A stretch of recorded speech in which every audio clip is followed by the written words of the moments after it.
మనకి ఎగ్జామ్స్ అవుతున్నాయి. ఎగ్జామ్స్ తర్వాత మళ్ళీ ఒక కోర్సులో భాగంగా ఒక డెసిషన్స్ అనేవి తీసుకోవాలి. ఐదర్ ఇట్ మేబీ ఎంపీసీ కోర్సులు కావచ్చు, బైపీసీ కోర్సులు కావచ్చు. నువ్వు సజెస్ట్ చేయాలి అనుకుంటే మీ రిలేటివ్స్ కావచ్చు, ఫ్రెండ్స్ కావచ్చు, నైబర్స్ కావచ్చు, ఏం చెప్తావు సంకల్ చంద్ పటేల్ యూనివర్సిటీ గురించి?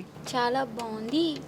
ఇంకా కోర్సెస్, న్యూ కోర్సెస్ తీసుకుంటే, డిమాండ్ కోర్సెస్ తీసుకుంటే ఇంకా చాలా బాగుంటుంది. ఇలా అన్ని.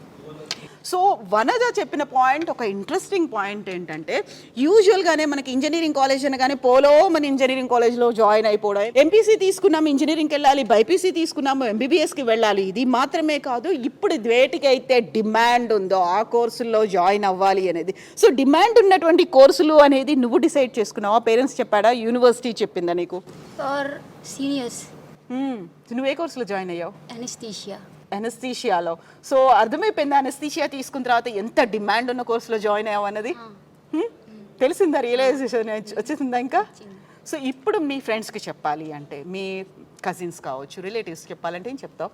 Comfortable for future perfect.